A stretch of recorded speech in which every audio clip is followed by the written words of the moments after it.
Painting my new zebra print nail table by HotPinkZebraPaper.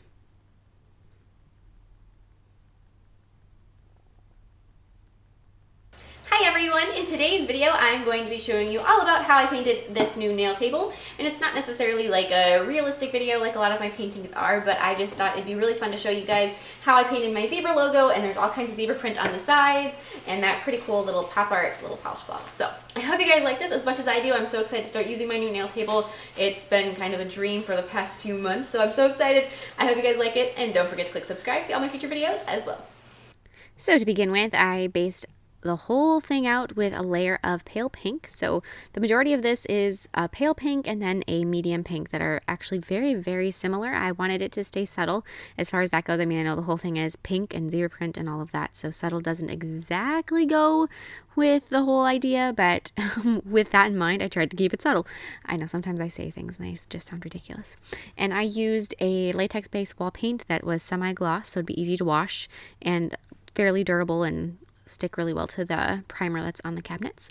Then on the two sides, so the outside edges and then inside where they actually touch when it's together, I painted some zebra print, and that's with the darker pink. And the reason I painted even the inside of the cabinets is because I didn't want to leave anything blank at all. I wanted it all to be completely designed out as much as I possibly could. And if you guys can see, there's two little beasts in the corner up by my husband's weights that are attacking and playing with each other. Throughout this whole video, you guys will be seeing an entire mess in the background. I apologize, but that's just how life is with a 10-month-old, at least in my household with two cats and all of that fun stuff. And this is kind of our, I don't know, my husband's workout room, Melody's playroom, all sorts of stuff happening in the room that I was painting this in. So the background just stayed messy as it was, and I was like, I'm not picking it up. I gotta paint one layer on this, and I'm not picking it up. Anywho, on the back of one of the cabinets, I painted my little Zeta logo. So I started out with some black multi-surface paint, and I'm going to be doing just outline. As you can see, it wasn't perfect. I fixed up some lines that I was like, I'll need to make those better or bigger or whatever it was, and just go through. And this is essentially like a sketch. If you wanted to do it with a pencil, you could definitely do that. Maybe a grease pencil would probably do the best job on the semi-gloss paint. And then I filled in her head and her body and the little bits on her ears and her tail with white multi-surface paint, and that took about 19 coats, if you guys are curious at all. I used the darker pink inside her ears, then going back to my black multi-surface, I'm going to fill in her ears, or her hair, and then a little bit of outline touching up everywhere. And this multi-surface paint that I'm mentioning, it's acrylic craft paint that is multi-surface. That's its, I don't know, its purpose. And it's dishwasher safe. It's kind of a semi-gloss texture to it. It's a little bit thicker in consistency, and it can be painted on glass, wood, anything like that, and it's fairly durable, like I said, dishwasher safe and all of that. So if you guys are thinking, you know, what can you paint on something like this that you can wash and isn't just going to flake off on the semi-gloss background, that paint for sure will do the trick. So I'm going through doing all of my little outlines like that. I went and I filled in her snout area, and I tried to leave her nostrils as best as I could, but I ended up making them larger with the darker pink later on.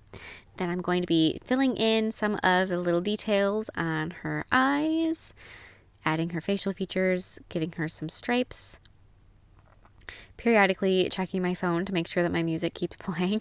I'm going to add 3 forehead stripes. So I have painted my Zeta logo, I don't even know how many times. Every phone case that I've had since I created Zeta, which was 5 years ago. Oh my goodness, time flies. But I think, yeah, 5 years ago. It's crazy. But every single phone case I've had has had her on there. My laptop does, my iPad does, my nail table does, and every time I change something up, I repaint it. So it's one of those things that I am just so used to. I don't really have to look at anything anymore. I've also done nail art designs for it, so it's, yeah, she's part of me. But then finish up her eyes and all of her stripes on her body, and then I'm going to start working on the polish bottle. So same thing, I took that black multi-surface and I essentially sketched it out on my door. And there go the cats. I don't know if you guys saw that because my head was a little bit in the way, but I took my phone to kind of measure the distance between the lid of the polish bottle and the outside edges to try to keep it as symmetrical as I could.